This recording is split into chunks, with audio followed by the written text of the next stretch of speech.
சுவையான சர்க்கரை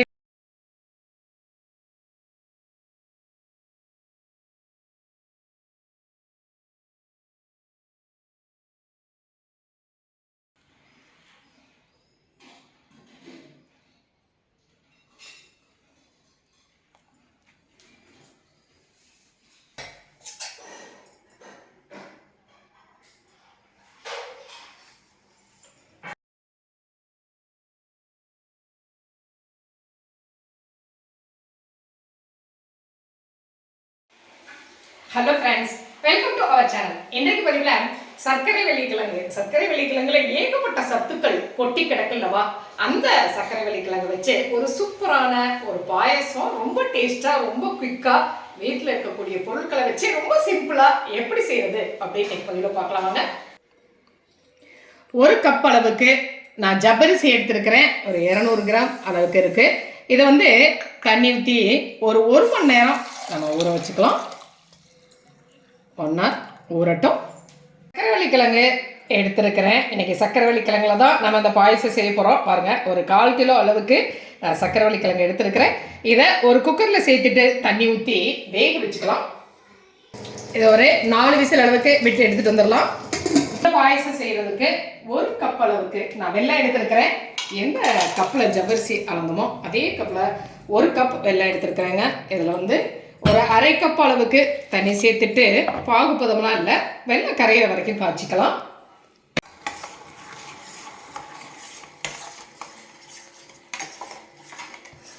வெல்லம் நல்லா கரைஞ்சி ரெடி ஆயிடுச்சு. இதை மாதிரி வெல்லம் நல்லா கரைஞ்சிருச்சு இல்லையா, இதை நம்ம அப்படியே எடுத்து வச்சிடலாம். அப்புறம் கடைசியாக நம்ம சேர்த்துக்கலாம். சர்க்கரை வெள்ளிக்கிழங்கு நல்லா வெந்துருச்சு. இந்த சர்க்கரை வெள்ளிக்கிழங்கை நம்ம மசிச்சு எடுத்துக்கலாம். நல்ல ஒரு சுவையான கிழங்கு இல்லைங்களா, எல்லா வகையான சத்துக்களும் கொட்டி கிடக்கக்கூடிய சர்க்கரை வெள்ளிக்கிழங்கு. நார்ச்சத்து, புரோட்டீன், கார்போஹைட்ரேட் எல்லா சத்துக்களுமே இதில் அதிகமாக இருக்குங்க. சர்க்கரை நோயாளிகளும் சாப்பிடக்கூடிய ஒரு கிழங்கு. இந்த கிழங்குல பாயசம் செய்யும் பொழுது ரொம்பவே ஒரு ரிச்சான ஒரு டேஸ்ட்டாக, சூப்பர் டேஸ்ட்டாக இருக்குங்க. இந்த சர்க்கரை வெள்ளிக்கிழங்கை நம்ம மசிச்சு எடுத்துக்கலாம். ஜவ்வரிசி 1 மணி நேரம் ஊறி நல்லா ரெடி ஆகிடுச்சு.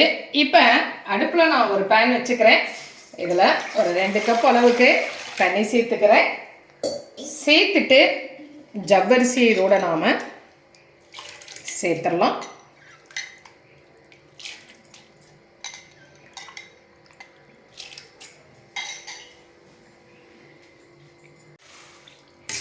அப்படியே ஜவ்வரிசியை கொஞ்சம் நல்லா வேக விடலாம். பாருங்கள்,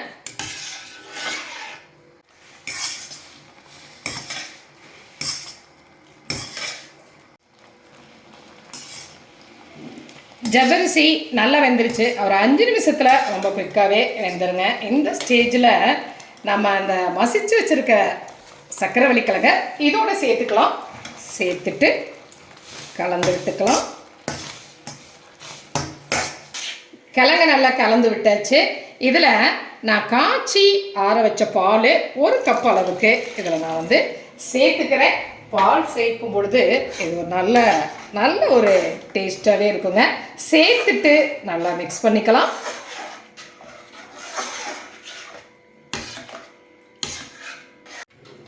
இதில் நம்ம காய்ச்சி வச்சிருக்கிற வெல்லப்பாக சேர்த்துக்கலாம். வெல்லம் கம்மியாக தாங்க சேர்த்துருக்குறேன். சர்க்கரை வெள்ளிக்கிழங்குல ஏற்கனவே இனிப்பு டேஸ்ட் இருக்கும். அதனால் நான் 1 கப் அளவுக்கு மட்டும் வெல்லம் சேர்த்துருக்கிறேன். வெல்லப்பாக இதில் சேர்த்துக்கிட்டோம். இதை அப்படியே நல்லா கலந்து விட்டுக்கலாம். ஜவ்வரிசி கிழங்கு சேர்த்துருக்கிறதுனால நல்ல கெட்டியாயிருங்க. அதனால் இது காய்ச்சும் பொழுது பாயசம் இந்த மாதிரி கொஞ்சம் தண்ணியாகவே இருக்கட்டும். கொஞ்ச நேரத்தில் நமக்கு சாப்பிட்ற பதத்துக்கு கரெக்டாக வந்துடும்.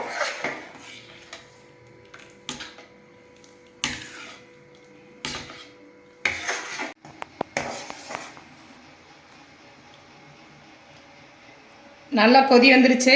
இந்த ஸ்டேஜில் நம்ம அடுப்பை ஆஃப் பண்ணிடலாம்.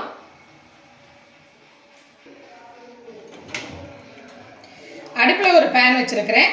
இதில் ஒரு 2 டீஸ்பூன் அளவுக்கு நெய் சேர்த்துக்கிறேன். நெய் காஞ்சிருச்சு. இதில் 10 முந்திரி சேர்த்துக்கலாம். 1 நிமிஷம் நல்லா வறுத்துக்கலாம். இதோட ஒரு 10-15 திராட்சை சேர்த்துக்கிறேன். அதையும் சேர்த்துட்டு வறுத்துக்கலாம். முந்திரி திராட்சை வறுபட்டுருச்சு இல்லையா?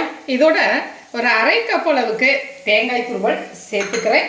அதையும் சேர்த்து 1 நிமிஷம் ஃப்ரை பண்ணிக்கலாம். 1 டீஸ்பூன் அளவுக்கு ஏலக்காய் பொடி சேர்த்துக்கிறேன். சேர்த்துட்டு கிளறி விட்டுட்டு அடுப்பு ஆஃப் பண்ணிடலாம். இப்போ இந்த முந்திரி திராட்சை தேங்காய் துருவல் ஏலக்காய் இதை வந்து அப்படியே நம்மளுடைய பாயசத்தில் சேர்த்துடலாம். பாருங்கள்,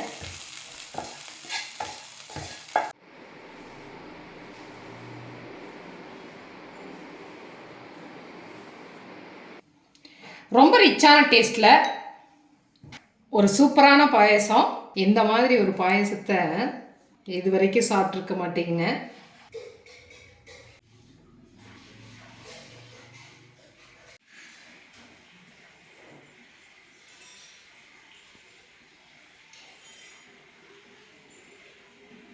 பாருங்க, ஒரு அருமையான ஒரு டிஃப்ரெண்ட்டான டேஸ்ட்டில் ஒரு சூப்பரான ஒரு பாயசங்க. இது ரொம்ப ஒரு ஹெல்த்தியான ஒரு பாயசம் கூட. குழந்தைங்கள்லேருந்து பெரியவங்க வரைக்கும் எல்லாருக்குமே இந்த பாயசம் வந்து ரொம்ப பிடிக்கும். நீங்கள் செஞ்சு பார்த்துட்டு உங்களுடைய கமெண்ட்டை சொல்லுங்கள். அருமையான ஒரு வீட்டில் இருக்கக்கூடிய பொருட்களை வச்சு செஞ்ச ஒரு சூப்பர் ரிச்சான ஒரு பாயசம். இந்த பதிவு உங்களுக்கு பிடிச்சிருந்துச்சுன்னா சப்ஸ்கிரைப் பண்ண மறக்காதீங்க. லைக் பண்ணுங்க, கமெண்ட் பண்ணுங்க, ஷேர் பண்ணுங்க. மற்றும் ஒரு பதிவில் உங்களை மறுபடியும் சந்திக்கின்றேன். நன்றி.